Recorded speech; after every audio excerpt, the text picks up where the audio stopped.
নফসের সাথে যুদ্ধ আমাদের জীবনের একটি অংশ। এটি আমাদের দুর্বলতা এবং আমাদের শক্তি উভয় পরীক্ষা করে। কিন্তু মনে রাখবেন, আপনি একা নন। এই যুদ্ধ হাজার হাজার বছর ধরে মানুষ করে আসছে। ইসলাম আমাদের এই যুদ্ধের কৌশল শিখিয়েছে। বিজ্ঞান আমাদের শত্রুকে চিনতে সাহায্য করেছে। এখন সিদ্ধান্ত আপনার হাতে। আপনি কি আপনার নফসের কাছে আত্মসমর্পণ করবেন, নাকি একজন যোদ্ধা হয়ে আপনার জীবনের লাগাম নিজের হাতে তুলে নেবেন? আপনি কি কখনো অনুভব করেছেন কোনো একটি কাজ করতে চাইছেন, কিন্তু অদৃশ্য এক শক্তি আপনাকে বারবার পিছিয়ে দিচ্ছে? হয়তো আপনি ভোরে উঠতে চান ফজরের নামাজ পড়ার জন্য, কিন্তু আপনার শরীর আপনাকে বলছে আর একটু ঘুমিয়ে নাও। আপনি হয়তো ভাবছেন আজ থেকে আর মিথ্যা বলবেন না, কিন্তু প্রয়োজনের মুহূর্তে মুখ থেকে ঠিকই মিথ্যা বেরিয়ে আসে। কেন এমন হয়? কেন আমরা বারবার আমাদেরই ইচ্ছার বিরুদ্ধে চলে যাই? কেন আমরা বারবার আমাদের নফসের কাছে হেরে যাই? পবিত্র কুরআনে আল্লাহ বলেন, নিশ্চয়ই নফস মন্দ কাজের নির্দেশ দেয়। সূরা ইউসুফ আয়াত 53। এই আয়াত থেকে আমরা বুঝতে পারি, নফসের প্রকৃতিই হল মানুষকে ভুল পথে চালিত করা। এটি আমাদের ভেতরে সেই শয়তানি শক্তি যা আমাদের ভালো কাজ থেকে দূরে রাখে। আসলে নফস আমাদের দুর্বলতাগুলোকে খুব ভালো করে চেনে। আপনি যদি জানেন আপনার সবচেয়ে বড় দুর্বলতা হল রাগ, নফস আপনাকে এমন পরিস্থিতিতে ফেলবে যেখানে আপনি সহজে রেগে যাবেন। আবার যদি আপনার দুর্বলতা হয় অলসতা, নফস আপনাকে বলবে এখন নয়, কাল থেকে শুরু করো। এভাবে নফস আপনার দুর্বলতাকেই কাজে লাগাবে আপনার বিরুদ্ধে।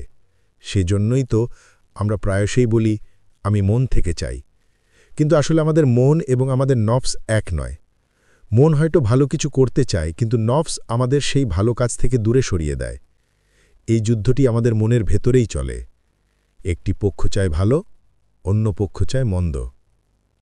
আর এই যুদ্ধের ফলাফল নির্ভর করে আমরা কোন পক্ষকে শক্তি ও সমর্থন দিচ্ছি তার উপর।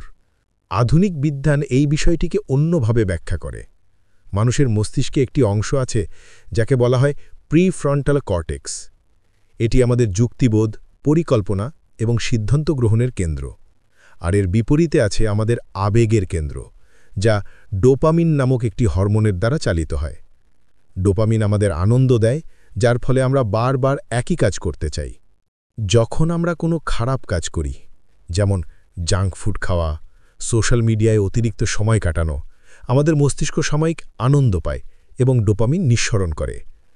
নফস ঠিক এই ডোপামিনকেই ব্যবহার করে। এটি আমাদের বারবার সেই কাজগুলো করতে উৎসাহিত করে যা সাময়িক আনন্দ দেয়, কিন্তু দীর্ঘমেয়াদে আমাদের ক্ষতি করে। এখান থেকেই তৈরি হয় আমাদের অভ্যাস।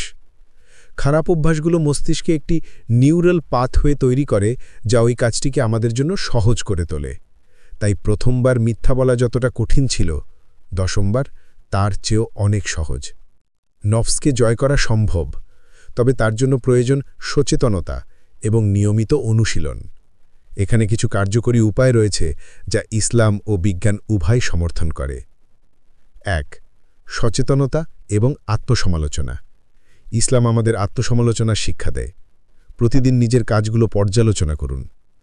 কেন আপনি ব্যর্থ হলেন? কোন দুর্বলতার কারণে আপনি বারবার হেরে যাচ্ছেন?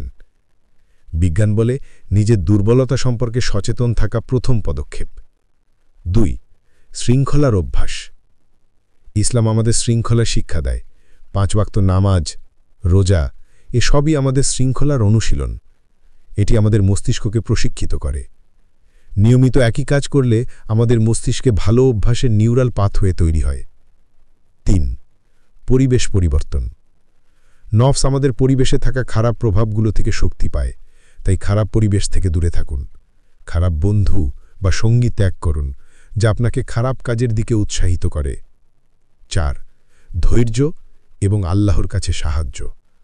সবচেয়ে গুরুত্বপূর্ণ হল ধৈর্য এবং আল্লাহর কাছে সাহায্য চাওয়া। আমরা দুর্বল, তাই আমাদের প্রয়োজন একজন অভিভাবক। তিনিই একমাত্র আমাদের নফসকে নিয়ন্ত্রণ করতে সাহায্য করতে পারেন।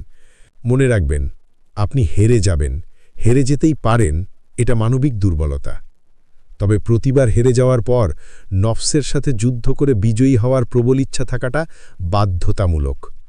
আবারও বলছি, নফসের কাছে আপনি হেরে যেতেই পারেন।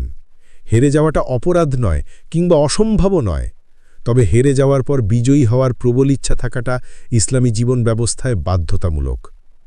ইনশাআল্লাহ, আপনি যদি নফসের বিরুদ্ধে চূড়ান্তভাবে বিজয়ী হওয়ার প্রবল ইচ্ছা ধারণ করতে পারেন আর আপনার সামর্থ্যে যা আছে তা দিয়ে বারবার চেষ্টা করতে থাকেন, ইনশাআল্লাহ আশা রাখেন আপনার রব আপনাকে চূড়ান্তভাবে বিজয়ী করবেন এবং নফসকে অপদস্থ করবেন, ইনশাআল্লাহ।